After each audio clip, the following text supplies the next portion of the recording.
Teiner, es un placer recibirte en el programa Reto Siglo XXI. Hablar de la situación económica que vive Costa Rica, de la coyuntura que estamos, una inflación de 2 dígitos con un endeudamiento que está llegando al 70%, con una inflación de 2 dígitos y con una situación social muy preocupante. Aunque hay buenas cifras en cuanto a inversión extranjera, que ha venido creciendo, no ha perdido la dinámica, ¿verdad? Pero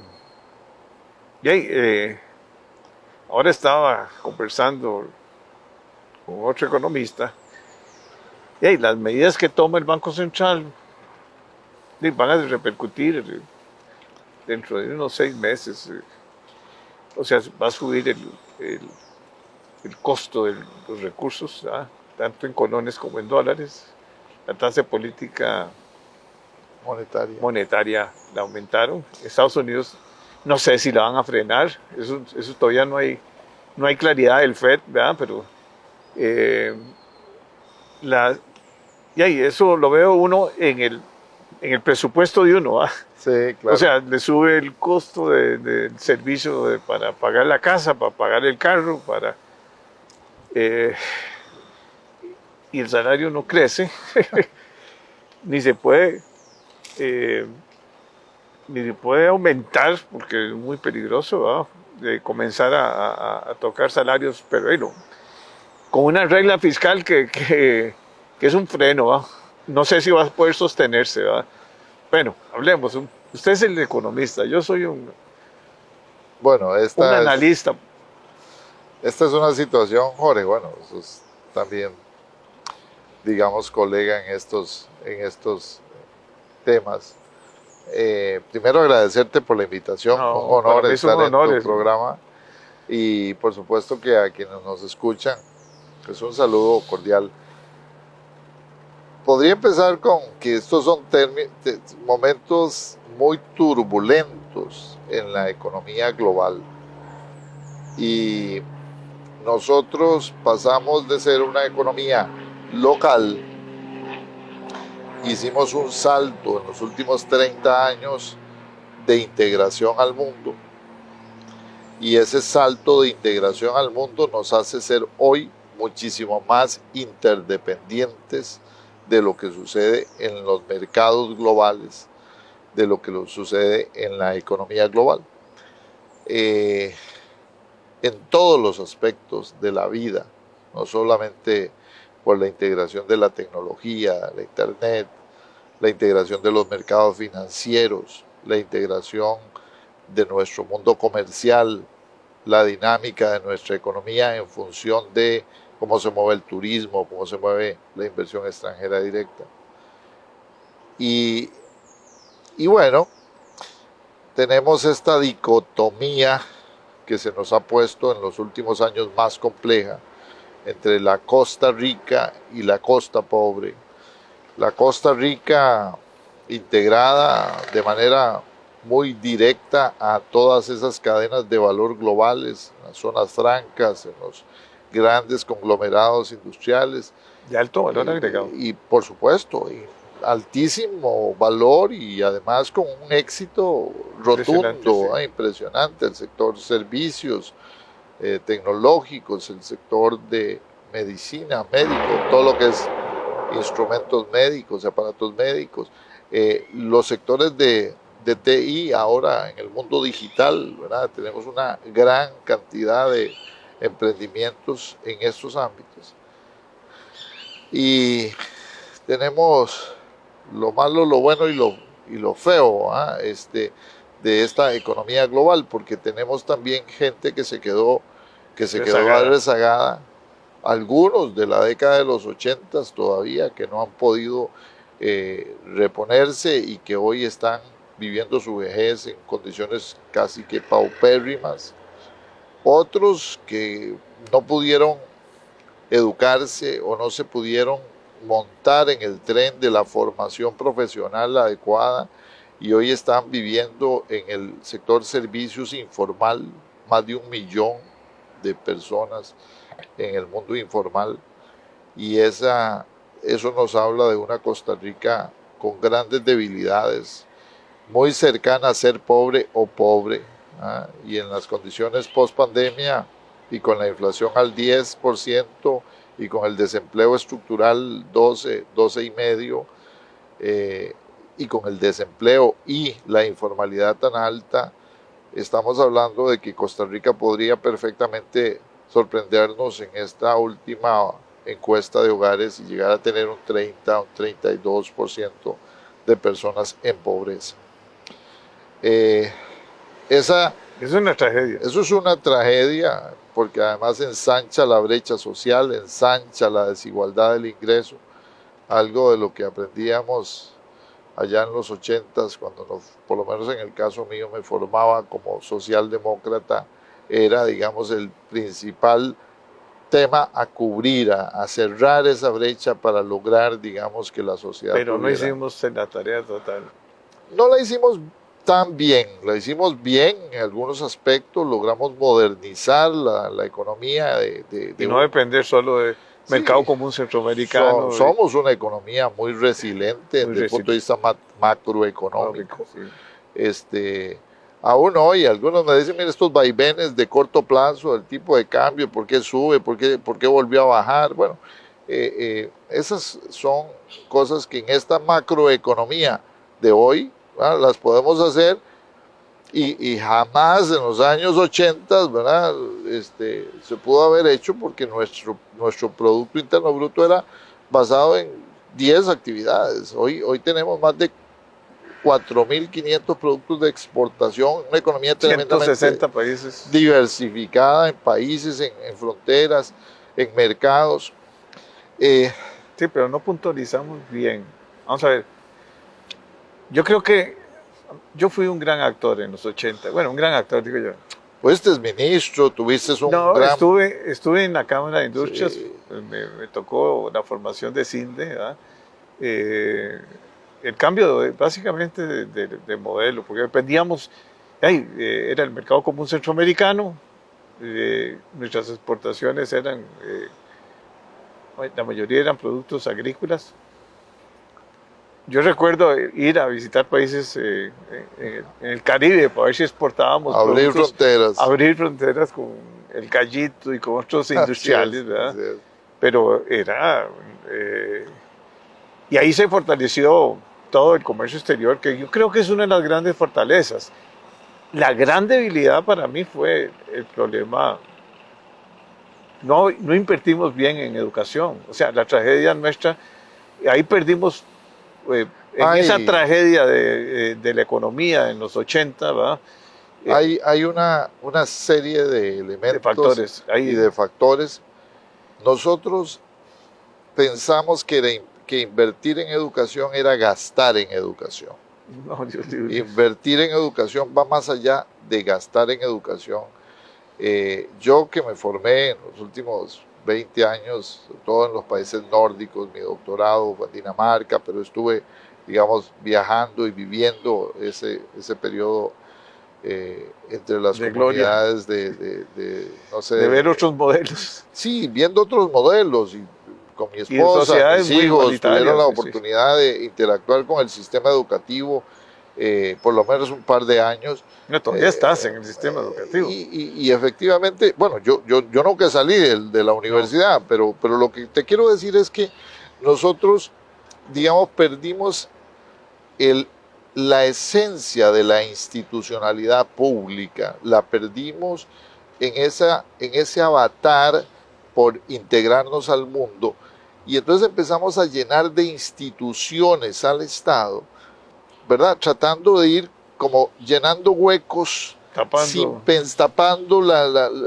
el problema y no resolviéndolo. Sí. Y entonces el Estado se nos hizo enorme. No, pero además creíamos que con crear, no sé, una institución ya íbamos a arreglar el problema. Es que para cada problema generamos una institución que después ahora no es funcional, ahora posiblemente ya está desfasada totalmente. Claro, un día de estos me preguntaban... Pero nadie la cierra. A mí me preguntaban un día de estos, ¿usted qué piensa de la venta del Banco de Costa Rica?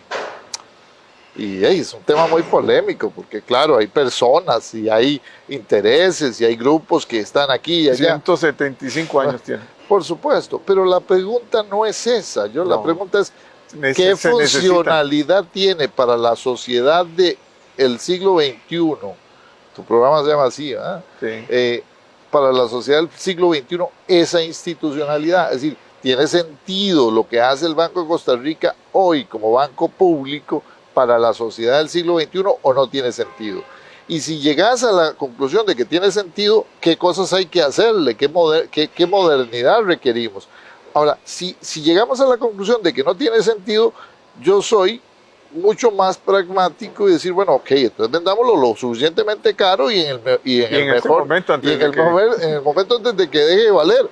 Ahora, hay que ser pragmáticos con eso y con todo lo que venga. La discusión debe de ser qué tipo de institucionalidad requerimos, y no importa si es una asociación público-privada, no importa si hay segmentos de la actividad económica, vos sabés que tienen que estar en manos del Estado o tienen que estar en función de una regulación pública, y hay segmentos que se pueden dejar bien a manos del sector privado, siempre supervisando y controlando que haya legalidad, que haya funcionalidad, que se cobren adecuadamente los impuestos, que haya, digamos, pero la sociedad ha cambiado, las demandas de la sociedad han cambiado, la economía ha cambiado, ¿eh? La dinámica tecnológica y la dinámica social de Nos hoy lleva pero soplados vamos a cambios. a otra dimensión. Entonces, ponerse a parar o a defender instituciones que quizás jugaron un papel estratégico. Yo siempre digo, miren, Costa Rica fue de los primeros países de América Latina de tener telefonía pública de calidad en fijo. ¿Ah? Oye, ¿para qué sirve un teléfono fijo? Nadie tiene, ni en la casa. No, ya solo las abuelitas. Ya pasó. Y los abuelitos, ¿verdad? Y ya ni eso, porque ya queremos cambiar. Entonces, la pregunta es, en esa órbita de necesitar la 5G y la Internet de avanzada, ¿cuál es el modelo regulatorio, cuál es el modelo social, económico que requerimos? Requerimos una institucionalidad que nos dé el avance tecnológico a todos de la manera más rápida y más económica posible. Pero ¿cómo es posible que Elisa todavía mantenga los teléfonos fijos? ¿Verdad? Es que ahí donde uno dice, ¿qué es?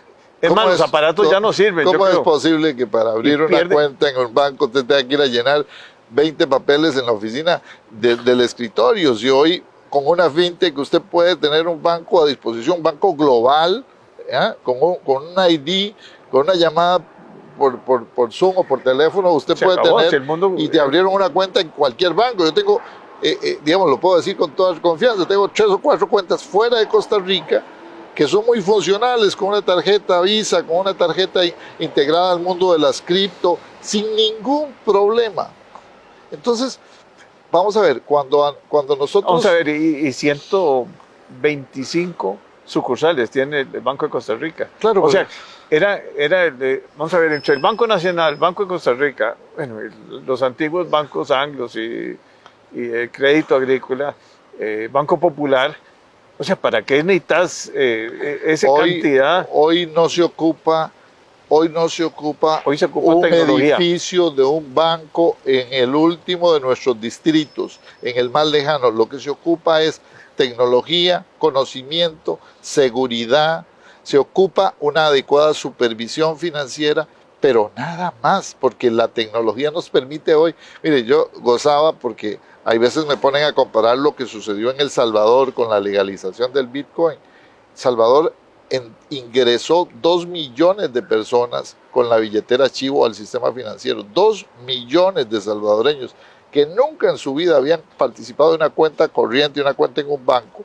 Hoy tienen una cuenta en la billetera Chivo y ahí tienen un historial de transacciones y ahí tienes un historial de crédito y de débito. Y es importante para formar esa cultura también. Claro, y entonces usted lleva cuentas de cuánto gastó en el mes, que si lo gastó en Bitcoin, que si lo gastó en Fiat, que si lo gastó en lo que sea.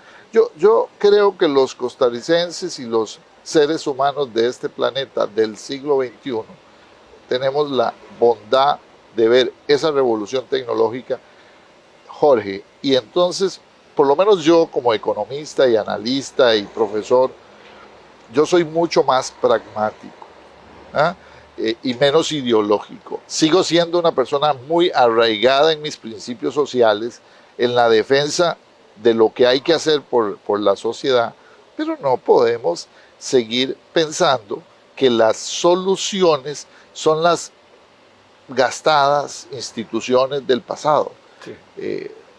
O sea, uno cuando ve, no sé, el CNP, dice uno, hombre, ¿para qué vas a tener una institución que jugó un papel importante, que fue estratégico en los años en que había que importar granos y había que estabilizar el mercado y un montón de funciones tenía? Además, los estancos, todavía están los estancos, hay un montón de propiedades que son del CNP. Ahora es un intermediario, un intermediario más que lo hace caro, que no se puede movilizar, y que todos los clientes que son son clientes que son del mismo gobierno y se quejan del costo y del servicio, y sin embargo no podemos... Vos estuviste en la época en donde había que... Los estancos famosos. Que coordinar el Ministerio de Economía. El Ministerio de Economía era más fuerte el área de fomento industrial que el área de... ¿verdad? Hoy los ministerios de Economía son esencialmente regulatorios y de defensa del consumidor y de promoción de la competencia en el mercado. Eso es lo importante. Y eso es lo importante hoy. Ahora, cuando uno se enfrenta a estos desafíos país tan grandes, hay otros ámbitos en donde el Estado tiene que cumplir un rol estratégico. Por ejemplo, yo hace más de 20 años, y te digo con toda sinceridad, planteé en mis columnas que nosotros teníamos que universalizar la banda ancha de Internet e integrarla y entregarla como un bien público. ¿Cómo se financia? Es otra cosa. Si usted le da los 10,000 o 20,000 colones que necesita un niño de escuela para tener Internet de banda ancha y se los da a través de una beca, o si se lo da a una institución pública para que se lo provea, ya ahí el juego no importa. Pero hay que hacer que eso sea un bien público. No, es parte de la canasta básica. Es más importante, más importante que muchos de los bienes que vamos a subsidiar. Ahora que se discute el precio de muchos productos, alguna gente dice, no, que hay que subsidiar la electricidad, que hay que subsidiar. No, aquí hay que subsidiar el bien más, el que tiene más externalidades positivas. Y el acceso al conocimiento y a la Internet es hoy tan o más importante después de la alimentación y de la salud. Es uno de los bienes más importantes. Es un derecho. Es un derecho humano. Y te digo, con mucho honor, hace más de 20 años yo he venido planteando, desde que se hablaba el famoso combo del ICE, cuando se quería... Yo decía, el problema no es vender, el problema es cómo le vamos a asegurar a la sociedad costarricense el acceso y la dinámica. Cuando uno ve el fenómeno de Amazon, por ejemplo, es increíble. O sea, la única empresa que no tiene inventarios. No tiene inventarios. O sea, es la empresa de logística más grande del mundo. Y los modelos de negocio de Airbnb o los modelos de negocio disruptivos de hoy en día. Yo hoy, por ejemplo, tengo una empresa en el mundo cripto, y los modelos de negocio son eso, son esencialmente tecnología integrada en cadenas y en comunidades, y vos lo que ofreces, esencialmente lo que ofreces son servicios, porque el consumidor hoy tiene a la mano al mundo. Es decir, antes tenías a la mano, ¿verdad?, al supermercado de la esquina. Hoy tiene... es el caso. Vamos a ver, a mí me encantaba ir a la biblioteca de la UCR. Yo era feliz. Bueno, primero tenía la oportunidad de interactuar socialmente, saludar a tus algunas amigos. Algunas muchachas bonitas llegaban también. Pasar por el pretil. Pero era una cultura, o sea, a mí me encantaba. Y yo vivía cerca de la Biblioteca Nacional, que era una... Aprovecho para decir algo que acabo de ver en el periódico, y es que ya viene la Feria del Libro nuevamente presencial. Me imagino que es en la antigua aduana. por dicha, a mí me encanta revisar y me encanta pasar por los libros, por las librerías viejas y No. comprar. En la UCR habían varias. Pero el acceso al conocimiento hoy ya está está en el el teléfono mundo digital. Entonces, ya vos podés ver la mejor biblioteca y los mejores artículos y los mejores periódicos. Ayer le decía a mis estudiantes, miren, déjenme decirles que yo les vengo a contar historias, porque todo lo demás está ya contado en el mundo digital. Las mejores clases de economía, de macro, de micro, dictadas por los mejores catedráticos están ahí. No. Yo aquí les vengo a contar. Y cuando uno compraba enciclopedia, la enciclopedia británica, me acuerdo que no cabía en la casa. Ya después no sabías qué hacer en la biblioteca. Pero sí hay una cultura por el libro, por la lectura. Hay algo que no existe ya. Todo es digital, pero la gente quiere las cosas muy breves, ¿verdad? Todo tiene que ser de cortos minutos. Insisto con mis estudiantes que las obras maestras de la literatura y las obras maestras de las lecturas de economía que yo dicto, hay que leerlas y sentado con un café, con un chocolate, ¿verdad? Tranquilo, leerlas con detenimiento, leerlas varias veces y subrayarlas y escribir en las notas. Una vez que vos lees un libro y lo subrayas, ese libro realmente pasó por ti. ¿Ah? Pero, pues, por supuesto, la información hoy está a la mano del tweet, está a la mano de la red social y hay mucha información, pero el secreto es ¿cuántos libros te has leído? ¿Cuánta cultura tienes? En Europa te exigen leer un libro por semana. Así o sea, es una cultura de lectura, pero eso te da una formación impresionante porque te da vocabulario. Bueno, yo hago un esfuerzo, siendo pues, poquito con mi esfuerzo como consultor y profesional, de llevar a mis hijos a una escuela que se llama la Escuela Europea. Aprovecho para saludar a la gente. Sí, yo los conozco muy bien. Mira, hago un esfuerzo porque es una escuela cara, pero lo más importante de ahí no es la tecnología educativa, sino es la pedagogía que se basa en la lectura. Todos los días del mundo mis hijos tienen que sentarse a leer, aunque sea 30 minutos. Y eso les cambia la vida. Leen de todo, con libertad, comentan lecturas. Jorge, la educación tiene que basarse en los principios básicos, y es que uno tiene que estar abierto al conocimiento, y el conocimiento se transmite a través de la lectura. Es decir, vos no puedes aprender literatura con tweets. ¿Ah? No. Es decir, lo bonito de las tardes de pretil era poder salir a compartir con los compañeros y empezar a hablar de las lecturas y de los planteamientos de los otros. ¿No? Bueno, hoy estamos muy ralitos en esta sociedad. Bueno, Leiner, es un placer, de verdad. Ahí ha sido encantador la lectura, la conversación. Recordar muchas épocas lindas. Hay que rescatar a Costa Rica, porque para mí sigue siendo el disparador del problema más serio, la educación. Yo creo que ahí hay que invertir. Las universidades tienen que poner su aporte, tienen que hacer cambios también importantes, ¿verdad? O sea, tienen ahora que meterse a apoyar al MEREC también, porque los muchachos no salen con el mismo perfil de conocimientos que antes tenían, ¿verdad?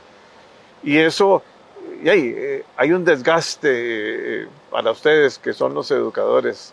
Yo fui profesor universitario también, y mi papá que era interino, entonces me quedaba muy largo, me acuerdo, porque yo trabajaba en Langley Science y tenía que ir a San Pedro, y habían presas en ese tiempo, entonces llegaba casi al borde de un colapso. La ventaja de ser profesor universitario es que uno aprende más que sus estudiantes con la clase. Claro. Pero además, quizás si hay una frase que pudiera dejarle a los que nos escuchen y que terminaron de ver esta entrevista, es que hay que tender más puentes que quemarlos.